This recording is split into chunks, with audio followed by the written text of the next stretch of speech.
What's up guys, Balmont here. So, Christmas is finally upon us. It's that magical time of the year where we gather our families, eat good food, exchange gifts, are reminded that Michael Bublé exists before he returns to whatever dimension he comes from, watch Die Hard in the afternoon after stuffing our faces, and if we're lucky, manage to avoid Mariah Carey's atrocious Christmas song. Alright woman, we know you can sing, please stop. And of course, Christmas has also been bringing us video games for as long as any of us can remember. Now, while most of them suck Santa's jingle balls, there was one very remarkable Christmas game released in 1998 during Squaresoft's golden age, and it was quite unique in many, many ways. Yes, I'm talking about the amazing Parasite Eve 1.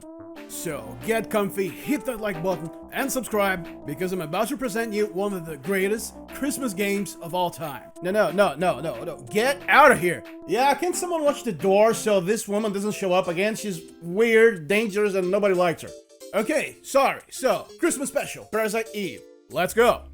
The game begins in Christmas Eve, where we are introduced to the game's leading character, Aya Brea, who's out on a date with some guy she clearly doesn't have a lot of interest in. It was like, okay, Steven, Tim, or whoever the fuck you are, I've watched that stupid opera with you. Now leave me alone. You know, just like in that Seinfeld episode about the soup. You were supposed to buy me a meal. I'm not stopping you from eating. Go ahead and eat, get anything you want.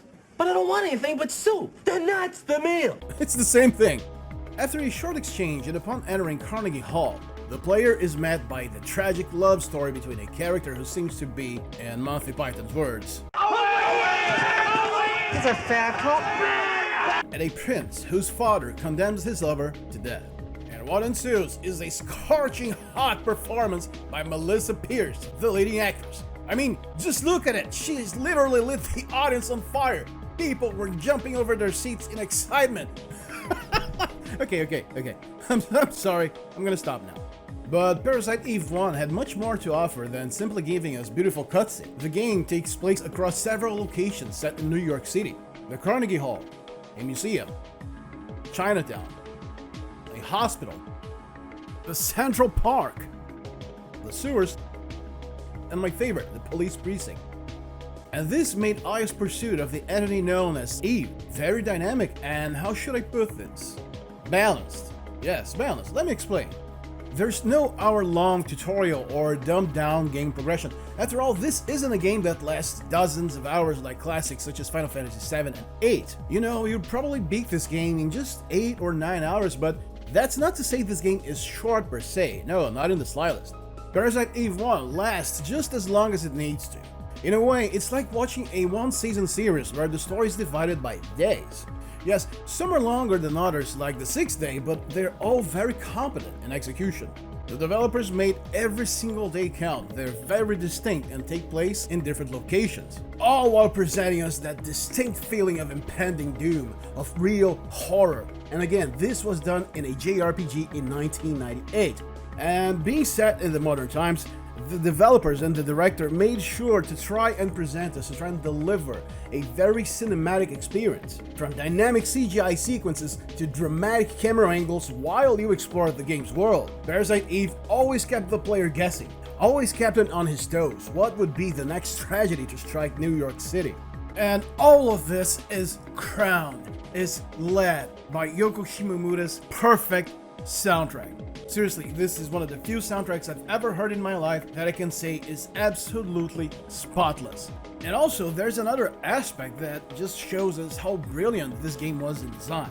Besides being a horror JRPG, this game is also an action movie, but with very well dosed elements. Really, every single day in this game is brilliant, impactful, and powerful. I particularly love the 3rd day, where the police station gets ravaged by Eve. She does this as a means to create a diversion from her real goal, which was to acquire a sample of sperm altered not to contain the male DNA sequence in order to be able to give birth to the ultimate being.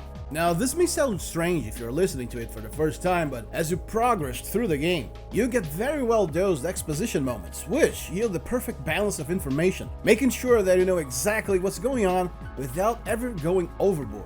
And still, during the 3rd day, you do get another bit of side story as Taurus, the chief gunsmith, is attacked and killed by one of Eve's monstrosities. When this happens, you'll understand why he was so strongly opposed to using firearms. You see, it's a very short side story, but still tragic and well measured. And to further your immersion in the game's universe, Parasite Eve brings us an amazing cast of memorable characters like Daniel, Aya's partner, his son, Ben, the despicable Daddy Never Took Me to Disneyland scientist Dr. Clump, and Kunihiko Maeda, a scientist who came all the way from Japan in order to investigate the aftermath of a similar incident which happened years before. And there's even a little side story going on with Ben, Daniel, and his ex-wife, Lorraine. It's integrated into the game's main story, but it's easy to pick up. This goes to show that you can insert parallel stories in the main scenario without being intrusive or having to cheap out and work your way through it. Well done, Square. Well done. And speaking of characters, let's discuss Aya Brea for a bit. In short, she's fucking John McClane with boobs. Straight to the point, aggressive, and has a no BS style of attitude. Hell man, just take a look at one of the game's final moments. Instead of solving everything with the power of love and friendship, she blows up an entire destroyer while saying a big fuck you to the ultimate being. Or what's left of him, you know, I'm pretty sure I saw cheap toys like this on the street for like 50 cents. So yeah, she is one badass cop. But that's not to say she's without dilemmas though. After all, what would be of a hero without her troubles? After realizing she possesses the same powers as Eve, she becomes conflicted about her own nature. What is she? Who is she? Will she also become a monster and end up killing the people she loves? And it's also noteworthy that the game's standard ending is somewhat subversive. Even though the game ends with a beautiful sunset, you're left with a bitter taste that lingers. But that's not the real ending, don't worry. You see, during your time at the hospital, if you explore it well enough, you'll see the Chrysler building far off in the distance, surrounded by a dark energy of sorts. And you'll be able to access it on your X playthrough right after beating the first day. You know, X playthrough, New Game Plus, that's it. Word of advice though, this place is tough. Do not attempt braving it on day 2 unless you're farming for scrap to give Wayne at the police precinct. Once you're done climbing the Chrysler building, you get to face the game's true final boss and watch the real ending. And you know what? It's funny to think about the Chrysler building segment. Today, this portion of the game would surely have been released as DLC content to milk people for even more money, man. It's such a shame, man. You know, the gaming industry has become an entirely greedy— Oh my god, it's Mariah Carey again! Tim, I told you to watch the fucking door! Grab her! What? She's made it to the 2nd floor? Oh my god, that's where the old people live. They're not gonna survive this. I think it's time. Tim, activate Protocol Michael Bublé. It takes a monster to destroy another monster. The singing has stopped. Thank you, Michael Bublé. What? Michael Bublé is missing, and there's no sign of Mariah Carey's body. Keep the whole base under high alert. If she destroyed Michael Bublé, then our weapons will do nothing against her. And before we get to the gameplay aspect of the game, if you're enjoying this video, then make sure to hit that like button and subscribe. We need to strengthen our forces against Mariah Carey. We don't know when she'll strike again. And if you have the resources, then make sure to check out both my Patreon and Buy Me a Coffee pages, in case your mitochondria urges you to help us in a more direct manner. I suspect that Mariah Carey is working for the Patriots. You see, as much as I love well-implemented complex systems such as the one we saw in the ridiculously amazing Final Fantasy Tactics, which came out 1 year prior to this horror JRPG masterpiece, I'm also very appreciative of simpler mechanics. There are merits in both of them, when done right. And being set in modern times, Parasite Eve 1 has Aya using standard law enforcement equipment, nightsticks, pistols, rifles, shotguns, machine guns, and a few others. And each class of weapon has different levels of reach, attack power, and ammo capacity. And all of those can be upgraded by spending your BP points, which converts to a single, usable point at each 100 points you get by leveling up. They also differ in terms of attack speed and ATB recharge. Think of ATB as your action gauge, so to speak. So while using an assault rifle will yield you a longer reach, it may not be the best of ideas to use it against quicker enemies. You'll also come across weapons that have added effects to them like freeze rounds, acid, tranquilizers, and scattershot. And the cool thing is, you can mix and match all of those to create your ultimate firearm. And I highly recommend that, at least on your first playthrough, you make it the M8000, which you get by defeating the Tyrannosaur at the museum. And the same goes for your vests, which also provide bonuses such as auto item use, health increase, and protection against poison and paralysis, for example. You know, it's nothing too crazy, but it's absolutely functional, as it should be. Now, speaking about our mitochondrial powers, there's quite a variety of spells at your disposal, from health regen to haste. You always have a spell for every situation once you acquire them all.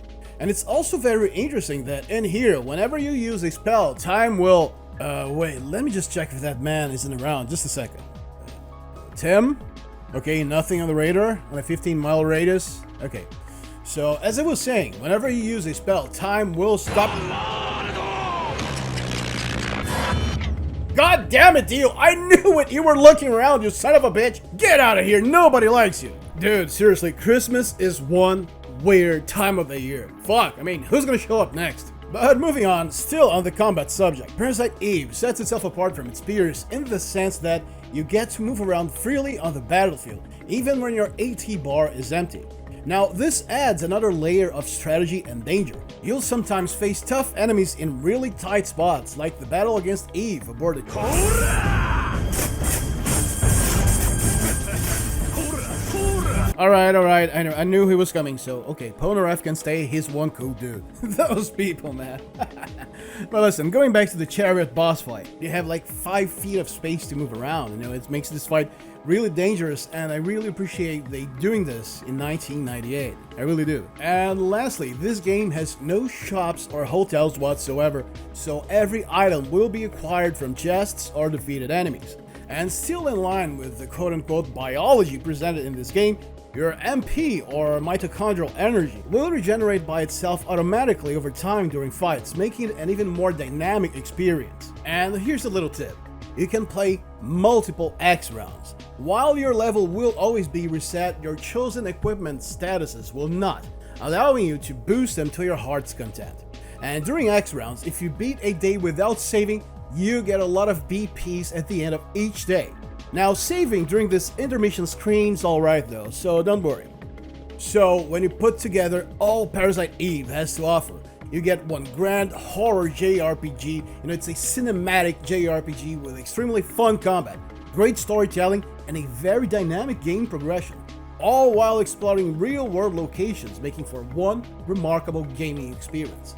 I'm not exaggerating when I say that Parasite Eve remains as one of my favorite games of all time.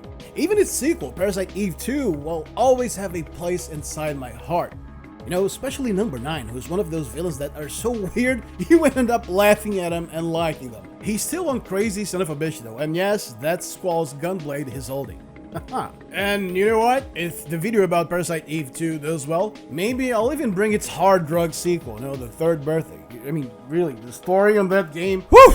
It's way out there. So if you want a horror JRPG set in the modern times on an existing city with amazing cinematics, stunning visuals, remarkable bosses, great characters, and simple but absolutely effective combat, then by all means, man, give Parasite Eve a go. And what better time to do it than right now, Christmas, which is where this saga begins. So for now, I leave you with my best Christmas wishes.